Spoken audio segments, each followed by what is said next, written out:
From the University of Toronto's Leslie Dent Faculty of Pharmacy, this is the I'm Pharmacy Podcast. I'm Mina Tadros.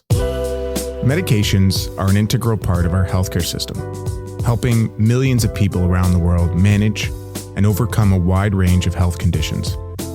I would dare say that medications are essential to humans.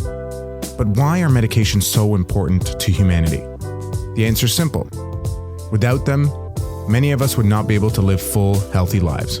From antibiotics that cure infections to painkillers that ease suffering, medications are essential for treating both acute and chronic illnesses.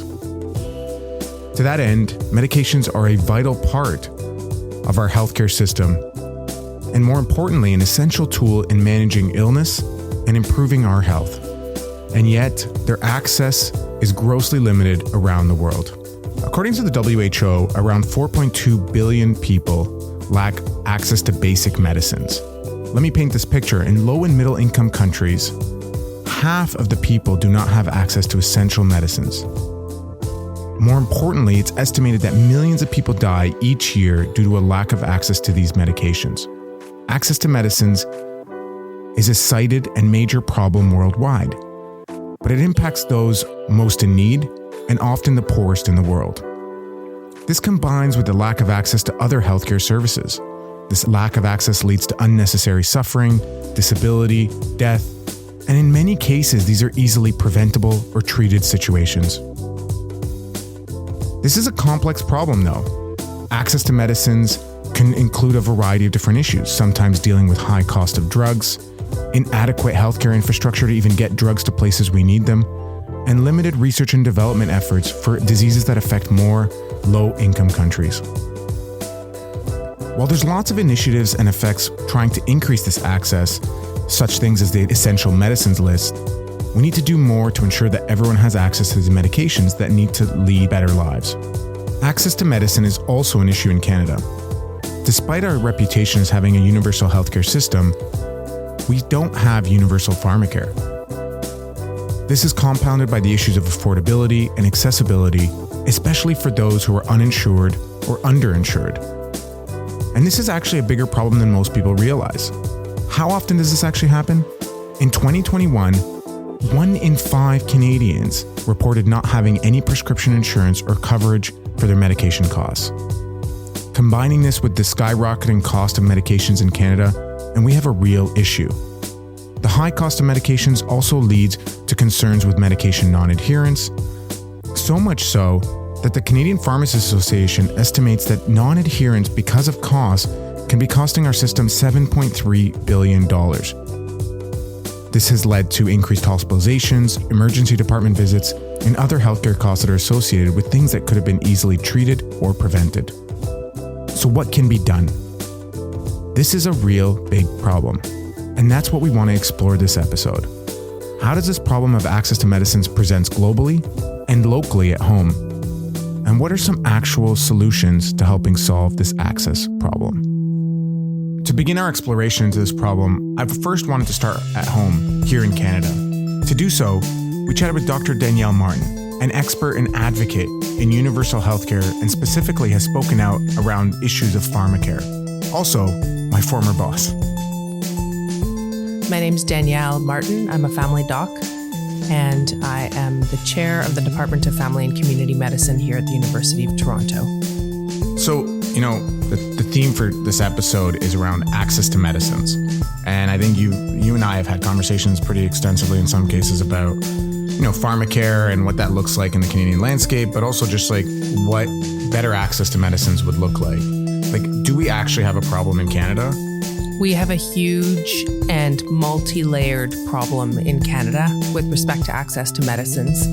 And I think the easiest way to understand it and contextualize it is to know that Canada is the only developed country in the world with a universal healthcare system that doesn't include prescription drugs. And if you think about it, it's kind of crazy, right? That I, as a family doctor, could have a patient who comes to my office, and indeed this happens all the time, where we acknowledge the importance of and therefore cover for that person to come and see me, for me to examine them, to postulate a diagnosis, to send them for investigations, including advanced imaging, for specialty appointments if necessary, blood tests, and all of that is covered by our public plan. But the minute I write them a prescription to actually treat whatever ails them, they're on their own.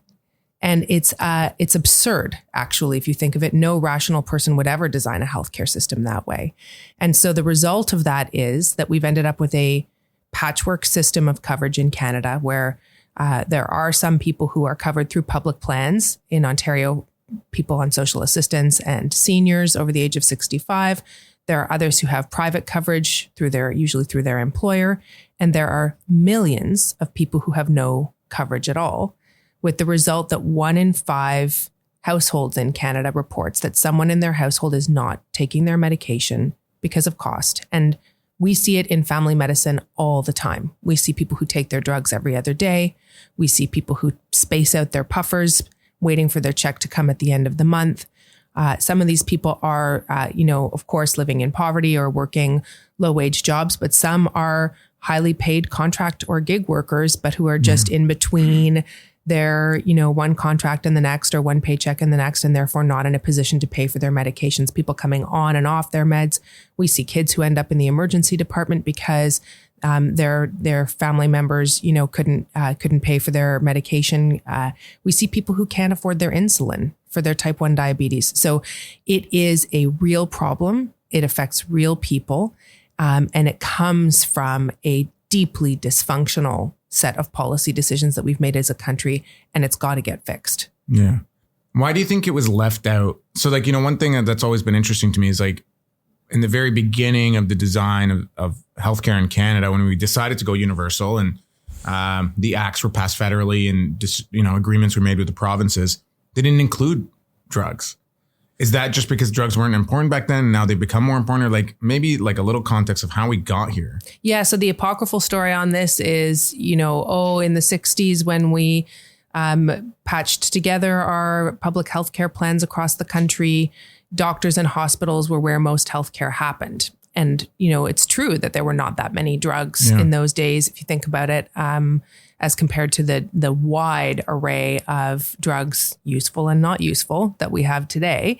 But also the truth is that it was in the design from the outset. The Emmett Hall Commission that outlined the design of Canadian Medicare basically said, okay, well, we started with hospital insurance and then we moved to doctor insurance.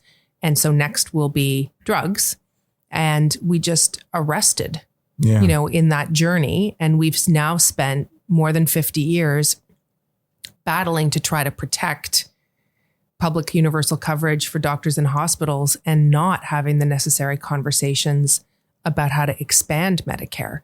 And so some part of me thinks that perhaps, we've been on the defensive so long trying to protect equitable access to the services we do cover, which is great, but that we've kind of forgotten what it feels like to be expansive or to take a chance or to do something bigger. So pharmacy reimbursement, how pharmacists get paid, is often in the back end of somehow through dispensing fees and overages. If you think about the community pharmacy, it makes money off of a drug, its overhead, markup, dispensing fees, et cetera. And then from there comes a pharmacist's salary. That's the classic model. And so when governments come to pay for something, it's way easier to cut a product than it is to cut people's wages. So when they go to, talk about physician reimbursements, nursing, whatever it may be, that's much more politically heavy to take on. And so do you think that part of it is that it's a product versus a service? Is that maybe, and the second part is where's the kind of the fear of evil big pharma taking money and some of that side of all of this? Yeah. So let's break down the economics of this, because I do think that the answer to difficult policy issues where nothing is moving often comes back to a conversation where one follows the money. And it's not about good players and bad players. It's about institutions and individuals responding to economic incentives. That's how markets work. So who benefits from the current setup that we've got right now? We have a setup where the pricing of our drugs in Canada is among the highest in the world by design. And in part, that's because we don't negotiate centrally the prices of our drugs. So the more fragmented your system is, and the more different players, in this case, dozens of public and private plans, all negotiating secret deal prices with pharmaceutical companies, that leads to a overall jacking up of the prices in the system. So we pay among the highest prices in the world for our medications. So who benefits from that? The pharmaceutical industry benefits from that. That's clear. Right. And I think it's not in dispute.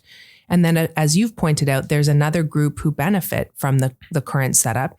And those are pharmacists, and of course, particularly the really large pharmacy chains, but also even independent community pharmacists who understandably are trying to earn a living and, feed their families and pay their mortgages. But the way that the setup, the flows of money happen right now, it's not in anybody's interest in those two groups to see a single universal plan with lower pricing to make drugs affordable and central bargaining of those prices and transparency. And so this is one of those places where the assumptions that people make about competition being good for transparency completely falls apart because actually we have a complete absence of any transparency in the way that drug pricing works and the way that the money flows through the system.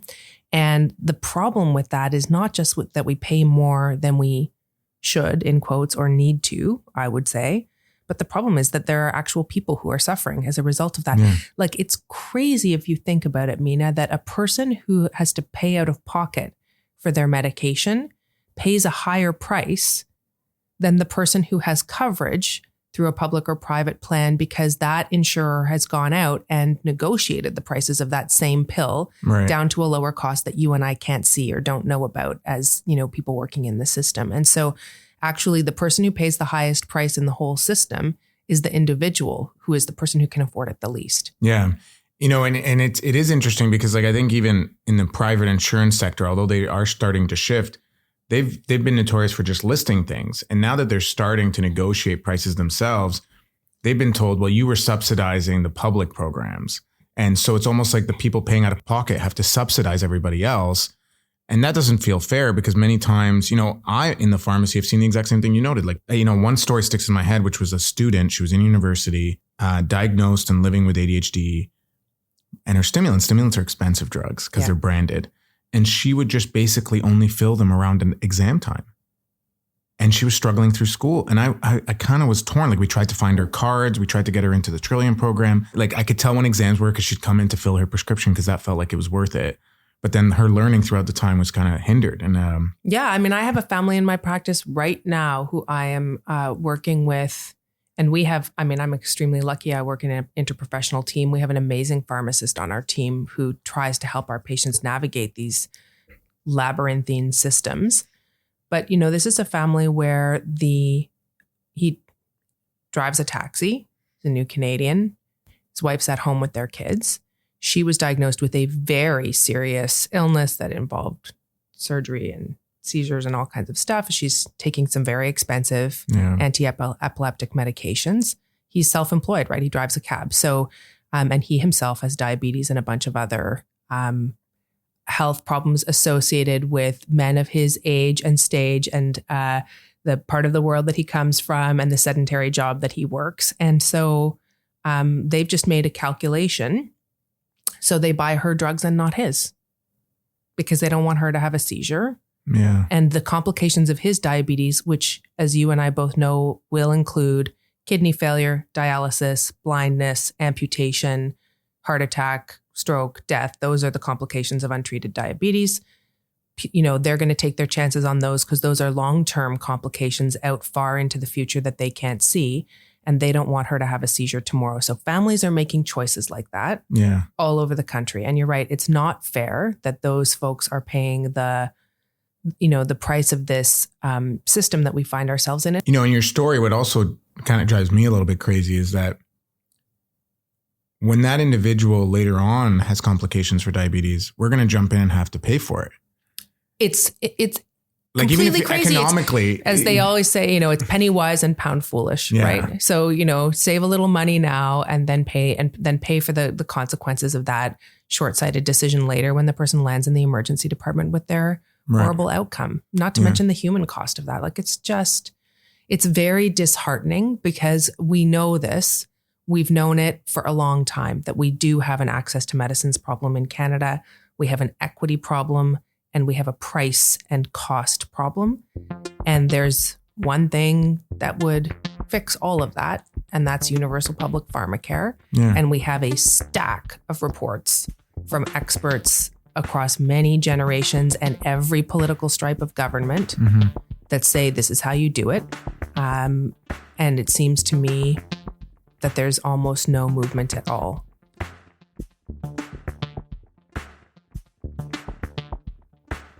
To further explore this problem outside of Canada's borders and zoom out internationally, we spoke with Professor Jillian Kohler.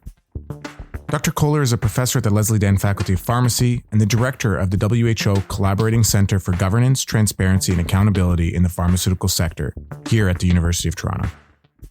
I feel almost silly asking this question, but... There are no silly questions. Go ahead. I appreciate that. Do we have a global access to medicine problem? We've always had a global access to medicines problem, so that's not a silly question. It's a very important one. And what is a problem is that in the many decades that I've been working on this issue, we're bantering around the same story over and over again in terms of access to medicines and how, there's disparities between low income and high income countries. I think we don't have enough data. We need to get more of that data. But we also have embedded problems, what I would call a global wicked problem. And to me, what it means is that although things in some areas are certainly better, they're not good enough. And we're faced with what I would say are probably systemic issues that often are the problems behind these lingering, thorny, intractable access to medicine issues globally. So I want to dive into it a little bit because one thing is we know that the WHO came out with this essential medicines list, right? So they created a list and they're like, these drugs should be everywhere. I think I'm paraphrasing that, but is that where the problem is? Is this essential medicine list? Is that where we should be starting thinking about? Or is the problem broader than that, right? Because the essential medicine list is just some medicines. Yeah, I think the essential medicine list was really designed to help countries determine what were the medicines they needed for their population. It's not a ceiling, it's a floor. And it doesn't mean that every country needs every single medicine on it. It's also a guideline. It really isn't any more than that. Yeah. It can serve a purpose. I don't think if we look globally that a lot of countries are abiding by it religiously. I think it's very helpful in some cases. And it's a very good thing to have, but it's certainly not the solution to access. To me, the solution to access is about many different issues. One of them is obviously in terms of who are we relying on for the production of medicines and what kind of leverage do they have in terms of helping to make the world a better place and thinking about better access to other populations. And I'm obviously talking about the pharmaceutical industry here. Yeah. So I want to dive into that a little bit because so when I think about drugs, there's sort of access in terms of how quickly you get novel and new treatments. And then there's access to just basic need drugs that are no longer patented that any generic company can produce. And are those two stories different or are they affected by the same issues? So the novel versus the old. Yeah, again, these are very complicated issues. So I'd say yes and no, both in terms of an answer to that question. So let me try and unpack it. What we're seeing more and more right now are tailored and targeted therapies for particular disease conditions. And the price tags attached to some of these, which you probably know better than I, are astronomical. And the question is, why should people have to die because they can't afford access to a therapy? And we could go back over and over again about the issue of research and development is costly. And yes, we know it's costly, but I don't believe the numbers that are out there from the industry. I think a lot of people have written about this, so I'm obviously not the only one saying this. They're very opaque. They don't calculate it in a way that's open and transparent. And the question is, access to medicine is part of the right to health. So the fact that there are medicines that might help save people's lives or improve instrumentally the quality of their lives that are available somewhere but are out of reach because of a price tag, to me is unconscionable. That is in itself an issue. Then there's the story about access to, as you said, generic medicines. And I should say now the WHO essential medicines list doesn't have just generic drugs on it. There are patented medicines on it as well, as you likely know. So the question to just getting access to generic drugs can be a little bit, I hesitate to how I'm going to frame this. Not that it's necessarily easier, but when you don't have a patent on a medicine, ideally you would have price competition because there'll be multiple producers making the same medicine. Mm-hmm. Sometimes it happens and sometimes it doesn't. And sometimes, we have a weird scenario where there actually are molecules that aren't under patent, but actually nobody's interested in producing it because it simply isn't going to generate enough profit. Yeah. So, I know that you asked questions about this, but I felt like the pandemic was a live, sped up version of watching access to medicine go wrong. And it kind of like shed light on all of this. So maybe you can walk us through as a case example, like how, and the questions you were asking about the pandemic as things rolled out and new treatments and vaccines and things came out. Right. So really important point. And I think for me personally, all the issues that I've been working on over the past 2 decades, as you said, were illuminated during the pandemic because the access issues came out. And what was interesting this time is that people like us who live in high income countries who are privileged and maybe most of the time don't necessarily have to think about access. For the first time in our lives, we were faced with access issues in the beginning of the pandemic when we didn't have access to COVID-19 vaccines. It was humbling for me, at least personally, and it made me realize I talked a lot in my past prior to that about access without really getting it. And I still don't get it, obviously, like some individuals in some parts of the world. But it did actually teach me a lot about what it means to really want to have access to something that you simply can't get. So what the COVID-19 vaccine access, story taught us was that we are in a situation mostly where we are, in terms of we, as in, we advocating for public health, are beholden to the industry that manufactures these products most of the time, not all the time.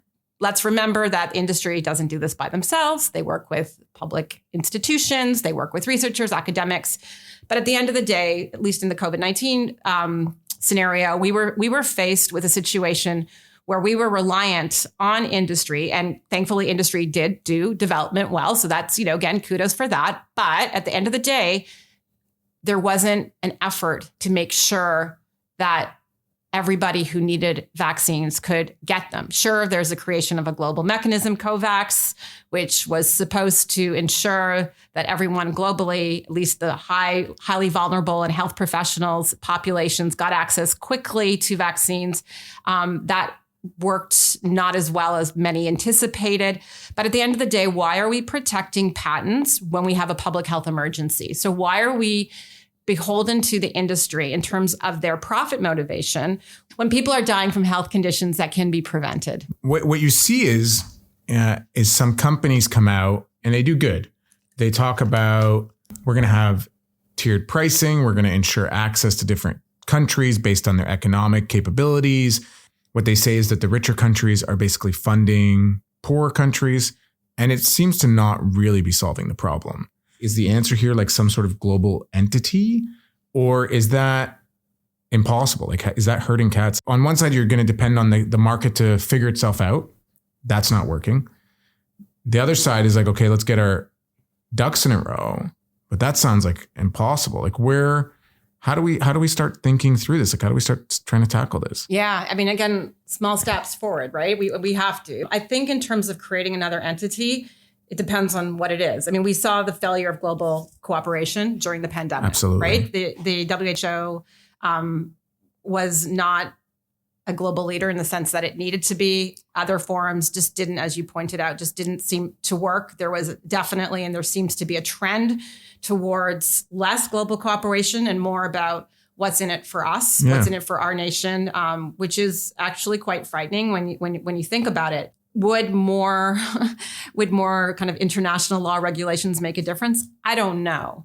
Is that enough? I think we need to be innovative, and I think we need to shift. I would say that there has to be a role for governments to take this initiative more forcefully against the pharmaceutical industry, and whether that's by way of incentives, whether that's the way of kind of more forceful penalties, whether that's the way of modifying a very, very old patent system that really isn't designed for our public health needs today or ever, to be quite frank with you. I think it's not going to be a kind of one solution is going to fix this. Yeah. But I think we need a wake up call here. And again, that wake up call means that the current way of doing business, even with some of the shifts that have been happening over the past 20 to 30 years in terms of innovation, it's still not working if we have the same old statistics and bantering of the fact that we have this problem of global access to medicines that's skewed.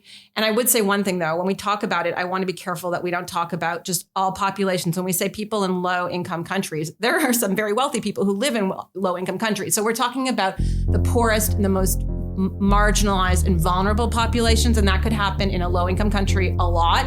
And that can also happen in a high or middle income country as well. The problem on an international level was complex, with not one solution offering the silver bullet. But what would this look like at home? Here's Danielle again. I think that which model we pursue depends, at least in part, on what problem we think we're trying to solve. Mm-hmm. So there's no doubt that if we want to improve, if our only goal is to improve access to medicines, which is a pretty important goal, right, there are a lot of roads one could take to get to that outcome, including, the so-called public option, fill in the gaps approach, including true national pharmacare, including, expansion of existing provincial plans over time by population, by age. Like, there are a million ways you could do it. Right. If we also want to do something about our costs, then it is almost impossible to do that with the fill in the gaps approach. Right. So if we believe that we should be trying to hit two targets with one stone, mm-hmm. and use pharmacare as the policy solution to both improving access to medicines and lowering costs through central price negotiations, purchasing, generic substitution, universal formulary, like all of these other tools, then you kind of have to do the real pharmacare. Right. The version that basically brings prescription medicines under Medicare, under our existing public drug plans, but with a federal purchaser or a federal, agency of some kind, or you just upload the whole thing from the provinces to the federal government and basically say, we in this country, we have hospital and doctor care is dealt with mostly at the provincial level with, federal funding and mm-hmm. conditions, and prescription drugs are dealt with nationally, in a single agency. Which some countries do, right? Like all the time. Yeah. And I mean, that happens all the time, all over the world. Right. If you think about it, actually, when you're negotiating drug prices and the person on the other side of the bargaining table is a massive multinational corporation that has offices in 32 countries around the world, it hardly even makes sense to have a national government on the other side. Right. You probably should have a multinational bargaining agency that spans borders. Right. Because if the group on the other side of the conversation is Pfizer, it's not even a fair fight. So. Well, a divided market with no transparency plays to their advantage because they have full transparency into all the prices. Right. It's not a fair bargaining table. It's not a fair bargain. And it certainly isn't if you're PEI. Absolutely. So we could begin at least by bargaining those things nationally. So what are the options? You could leave all of the private plans in place, thereby neutralizing the political opposition, both of private insurance, to some extent of the pharmacies, and of, perhaps that group we discussed in the middle class who like their plan and don't want to change it.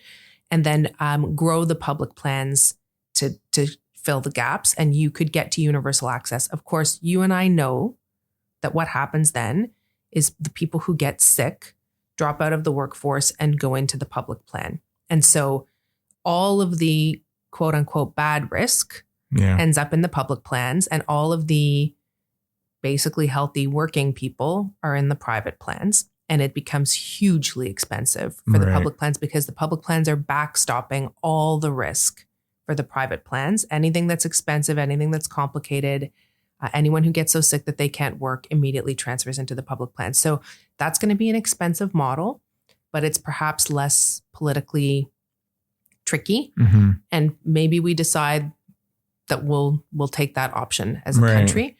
The other possibility is that you say, no, we're actually going to have true public universal pharmacare, and you start with either a population.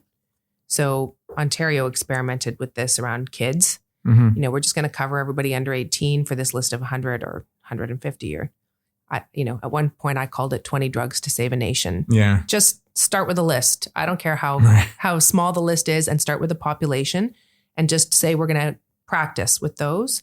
And then the public formulary grows over time and starts to look something like the WHO essential medicines list. Right. And then if you've got private coverage, your private coverage can cover the other things, the drugs that are not on the plan, the second or third line things, the more expensive ones, the brand name ones, the ones we used to call lifestyle drugs, et cetera. And so those that's also an option.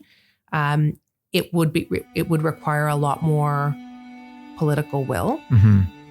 And it also requires governments to step in and start paying for things that private insurance has been paying for up until now. And if you're a government, that sounds expensive. And so it's a tricky one. The reason why we haven't done it is because it's tricky. If it were easy, it would have gotten done by now. Whether it was globally or right here at home, this problem of access to medicines has many different layers.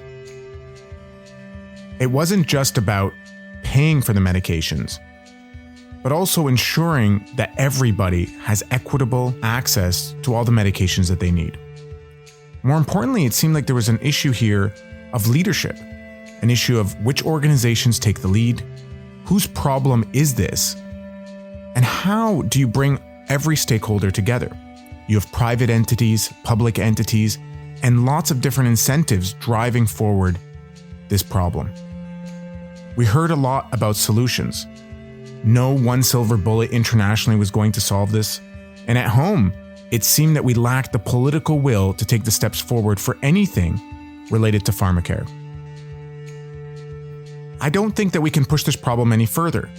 As we start to get more exciting treatments, access is going to be imperative. And if we don't do this, how many millions of people globally will we leave behind?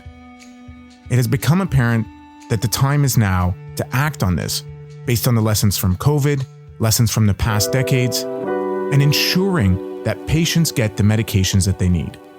We just need that political will. This episode of the I'm Pharmacy podcast was produced by Steve Southon, Kate Richards, and me, Mina Tadros.